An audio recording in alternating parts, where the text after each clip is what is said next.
Bonjour. Merci aux lecteurs d'Exercer qui ont sélectionné cet article comme étant intéressant pour leur exercice au cours de l'année précédente. Cet article, il émane de la réflexion de plusieurs membres du comité scientifique du CNGE, au sein duquel toute une réflexion se fait autour de la communication, et notamment la communication sur le risque, en particulier en situation de prévention, ici de dépistage.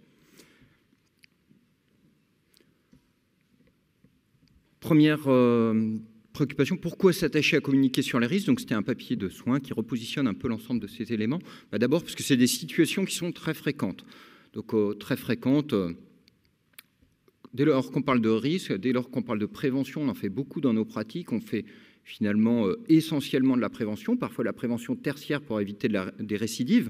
On fait en fait beaucoup de prévention, on parle toujours de risque de survenue et dès lors, ça nous amène une spécificité des fois par rapport à d'autres disciplines, notamment hospitalières, qui doit nous amener à développer de l'expertise dans ce champ de communication. Alors d'abord parce que c'est fréquent, il faut qu'on soit à l'aise pour communiquer. Ensuite parce que c'est un impératif pratique, c'est-à-dire que souvent on voit qu'on ne se comprend pas avec nos patients. Dans le champ du dépistage en particulier, on a des données très factuelles transmises par les structures de gestion qui nous rappellent tous les jours que les patients participent très peu à des choses qui nous paraissent plus ou moins des évidences, avec des taux de participation qui sont faibles, s'agissant de la participation au dépistage des cancers du sein ou du côlon.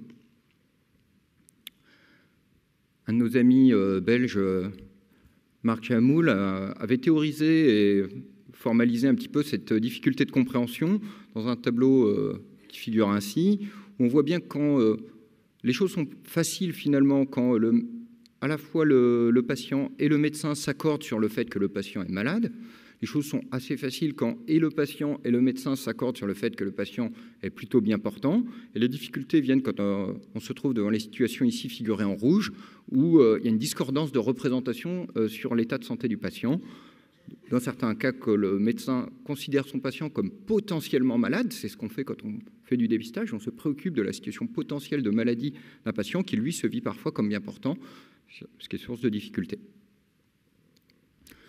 Donc c'est fréquent, ça nous pose des problèmes pratiques, ça pose évidemment des questions éthiques qui sont rapportées d'abord dans le Code de la santé publique, puisqu'on ne peut pas faire abstraction que la personne décide aujourd'hui pour elle-même, c'est formalisé de façon très simple et très écrite comme dans la phrase que je fais apparaître. Certains auteurs font référence au principe d'autonomie quand on parle de l'éthique, comme Beauchamp et Childress. Certains parlent des préférences des patients, comme les auteurs qui ont travaillé sur l'evidence-based medicine. D'autres parlent encore de décision partagée.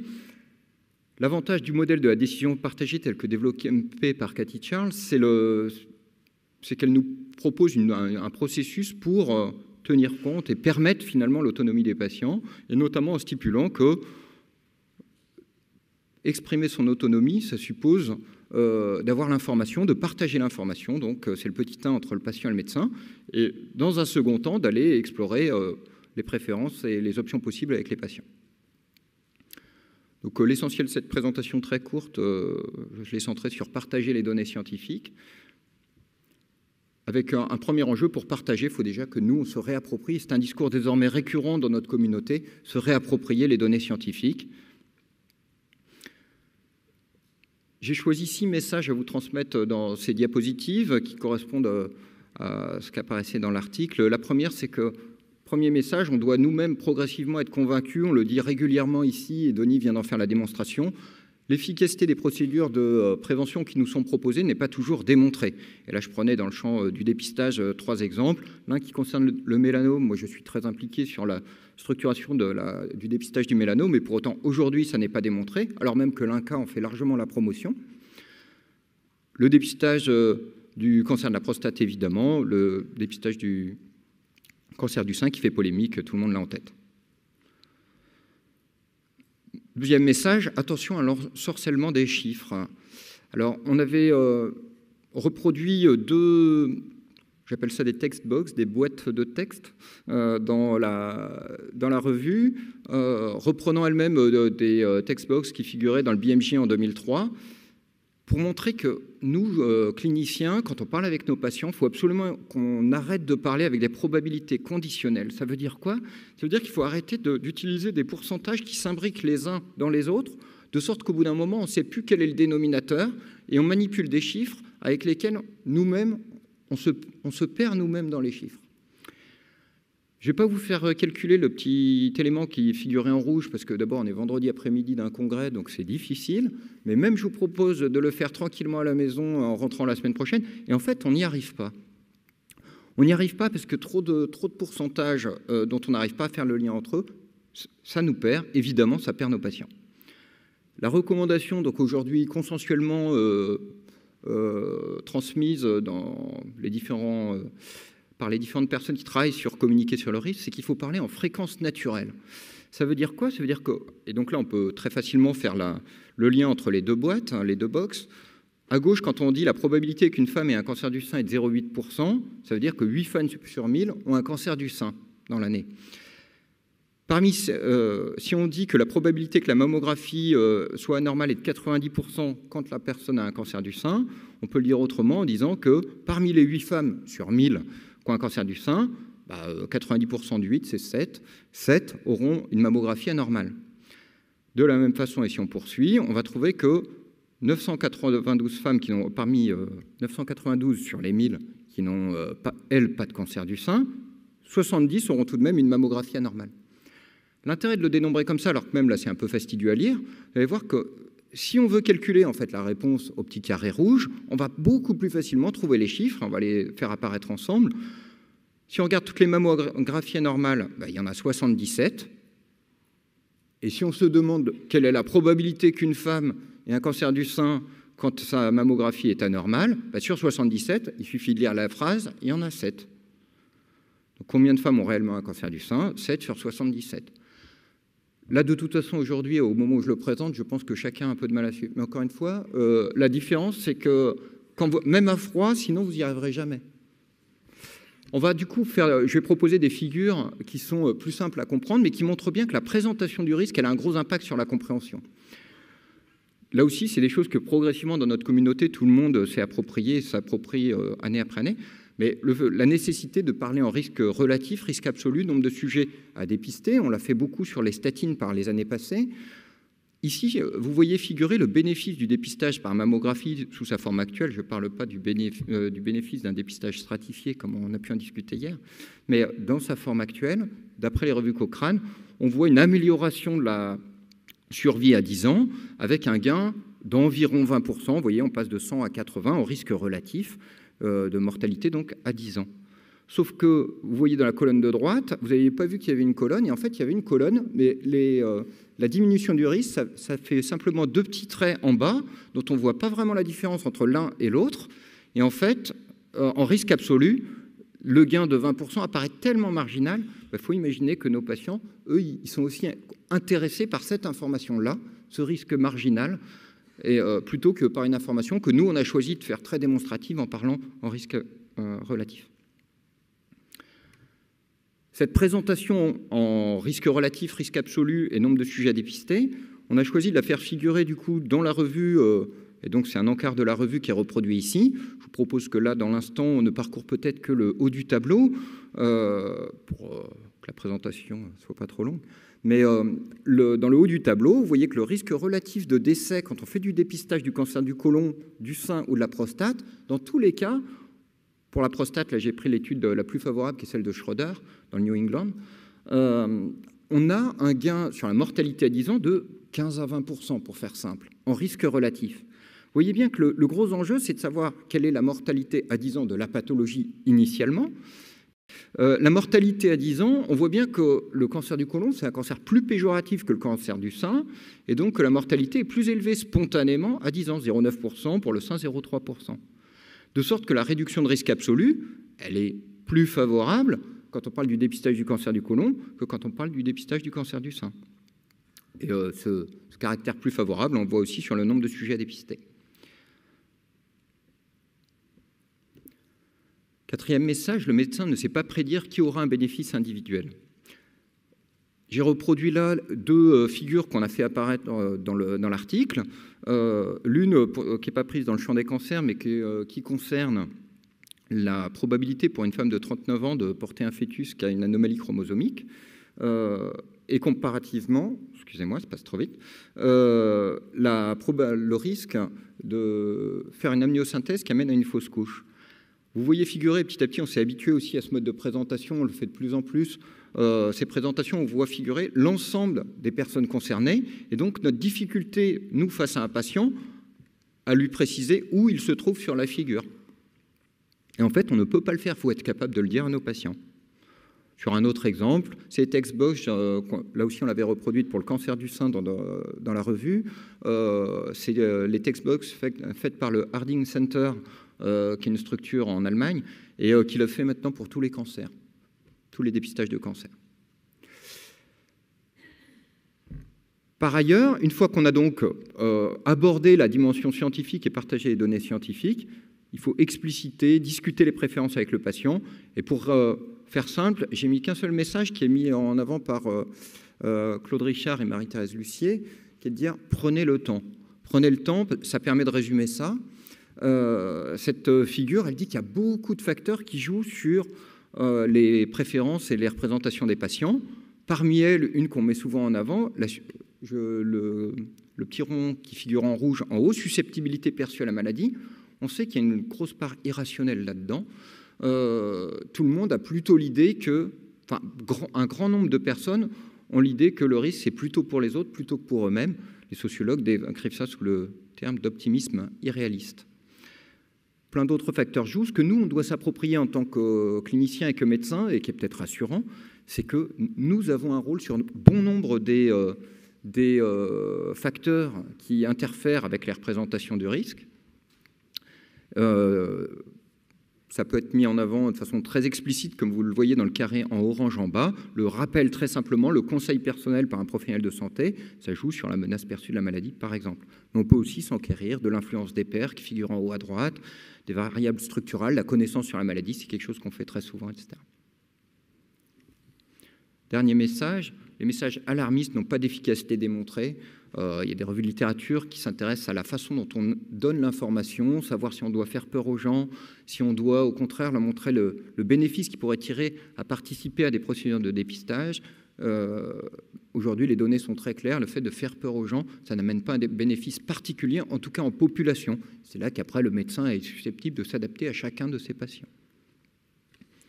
Voilà, en conclusion, je vous remettais les 6 messages qu'on a parcourus ensemble. Merci de votre attention.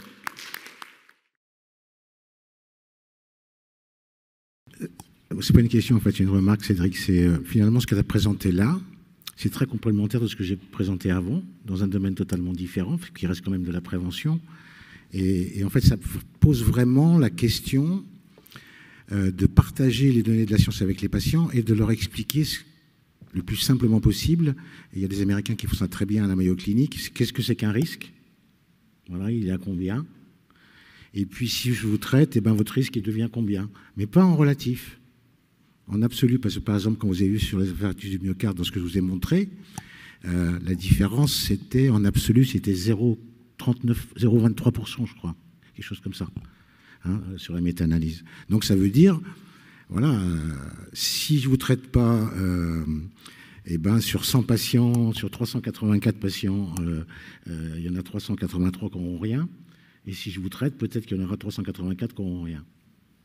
Et c'est comme ça qu'il faut leur expliquer, quoi. Puis après, ils choisissent. Mais encore faut-il, et c'est vraiment très intéressant par rapport à tout ce que j'ai entendu, moi, dans ce congrès que je vis maintenant, plus, avec un peu plus de distance, c'est que la décision médicale partagée, c'est un concept absolument fabuleux, mais que ça nécessite de connaître les données de la science pour les partager. Et donc, ça nécessite de se pencher un petit peu sur qu'est-ce qui est démontré, qu'est-ce qui n'est pas démontré, éventuellement comment. Denis faisait référence à ce que font les Américains, la Mayo Clinic. Les Américains, en ce moment, ils travaillent beaucoup sur la formulation du risque. Et je pense qu'il faut qu'on s'habitue tous au fait que bientôt, Google va vous expliquer tous vos risques de façon hiérarchisée d'essais dans les années qui viennent et qui sauront vous structurer. Et nous, docteurs, il faudra qu'on s'habitue à ce que certains algorithmes nous aident à structurer nous-mêmes nos décisions au regard de risques, effectivement, qui seront beaucoup plus documentés de façon scientifique, finalement. Jérôme Michneau, j'avais encore une question. C'est en fait, quand on commence à parler en risque absolu aux patients, le problème, c'est qu'ils n'ont tellement pas l'habitude qu'on leur parle comme ça que tout devient hyper relatif, quoi. Et je vois par exemple, si pour les vaccins, on commence à faire ça pour les méningococcés, par exemple, rien qu'à donner le chiffre du nombre de décès par rapport au nombre de vaccins qu'on doit faire, les patients, ils se disent bah non, mais ça va pas me tomber dessus, ça sert à rien. Et c'est vrai que finalement, à part les antibiotiques, où il y a quand même un intérêt, un nombre de patients à traiter qui est quand même assez faible pour avoir un bénéfice, effectivement, il y a un bénéfice en termes de population, mais en individuel, c'est difficile de faire passer le message. Donc c'est vrai que c'est toute une communication à refaire et sur le plan médiatique à retravailler, parce que c'est vrai qu'on change complètement de référentiel dans le discours, quoi. Mais en même temps, avec des NNT très élevés, c'est parfois surprenant la décision du patient. C'est parfois surprenant quand tu lui expliques le risque, le bénéfice et le risque. Et voilà, vous avez 2 fois plus de chances d'avoir une hypoglycémie sévère si je vous donne ça. Et puis on ne sait pas bien sur le bénéfice. C'est pas grave, quoi, parce qu'eux, ils pensent qu'ils vont, eux, bénéficier. Donc parfois, c'est très, très surprenant quand même. Très, très surprenant. Alors, effectivement, les nombres sont souvent faibles. Typiquement, dans le dépistage, par exemple, des cancers, c'est le sens un peu de certaines remarques que je faisais sur le projet MyPeps qui vise à stratifier, mais du coup à informer les femmes sur leur niveau de risque par rapport au cancer du sein. Là, j'ai projeté, donc on avait reproduit très factuellement les slides du BMJ de 2003 sur la probabilité d'avoir un cancer du sein pour une femme. Ils avaient choisi le chiffre de 8 pour 1000 dans leurs exemples. En fait, 8 pour 1000, c'est énorme à proportion du risque réel. Si on regarde dans les populations où le risque est le plus élevé, l'incidence annuelle vers 60 ans, c'est plutôt autour de 4 pour 1000 en France. Ce que je veux dire par là, c'est que effectivement, les risques, nous-mêmes, quand on se les approprie, on va dire, on découvre qu'ils sont parfois faibles à proportion de nos propres représentations. Effectivement, ça aura sûrement un impact sur les façons de décider des patients, mais surtout, ce qui nous pose difficulté aujourd'hui, c'est que nous-mêmes, c'est au moment où on communique les chiffres qu'on les découvre. Et donc, quand on fait ça, on se trouve soi-même un peu en difficulté parce qu'on n'a pas préparé sa communication à ce type d'information. Pour dire encore autrement, la pratique, je pense que plus on va intégrer nous-mêmes ces informations, plus on saura les amener avec facilité.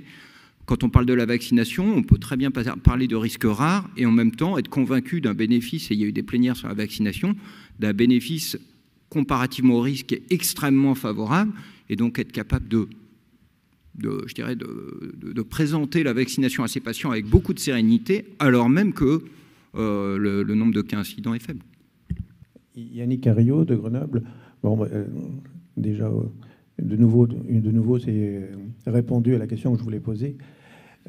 Mais moi, pour le collègue, c'est difficile d'expliquer au patient et que le patient comprenne. C'est difficile pour moi aussi de comprendre le risque absolu, surtout pour l'expliquer à un patient singulier. Donc, j'ai du mal à faire le pas du risque absolu, qui est un risque calculé malgré tout avec des probabilités, et en face de moi, avoir un patient singulier qui ne correspond peut-être pas forcément à la population sur laquelle on a fait les études.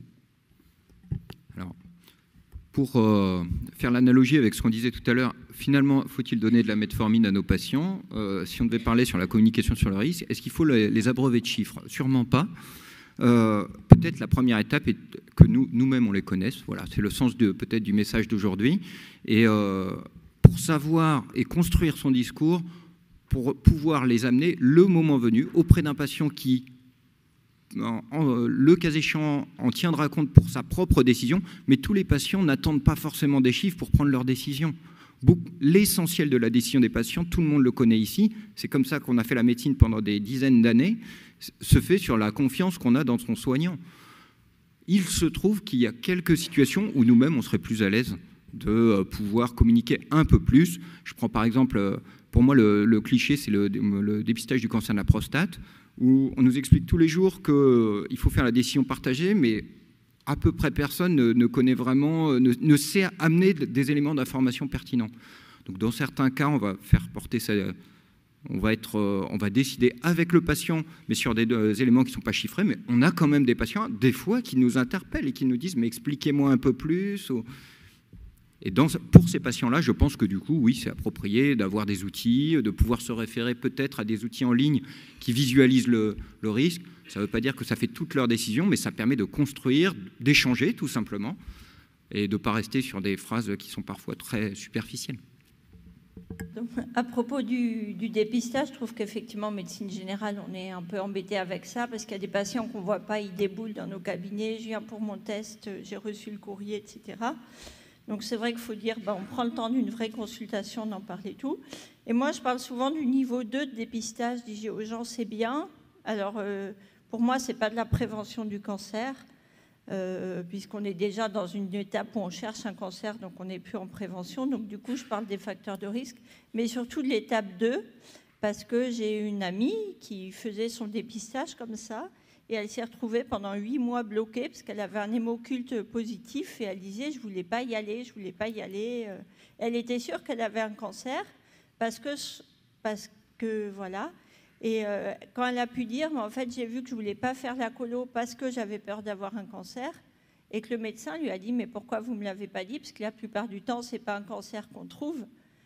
Voilà. Et de ce fait, je trouve vraiment intéressant d'aborder avec les gens l'étape 2, c'est-à-dire, vous savez, même si on vous trouve quelque chose, je ne sais pas si c'est pertinent, si c'est évalué, mais je trouve que c'est mieux d'intégrer les gens en disant, effectivement, avec le dépistage, il y a tout un tas de choses, on ne sait pas trop, mais par contre, quand on intègre l'idée de dépistage, c'est qu'on va aller jusqu'au bout, on accepte aussi.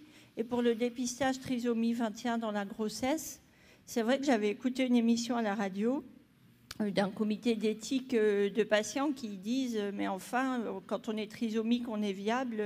Il y a beaucoup de familles qui témoignent qu'un enfant trisomique, c'est une lumière dans leur vie, etc. Et je trouve que c'est pertinent de l'aborder aussi avec les femmes en disant, mais est-ce que vous avez réfléchi? Qu'est-ce que vous feriez vraiment?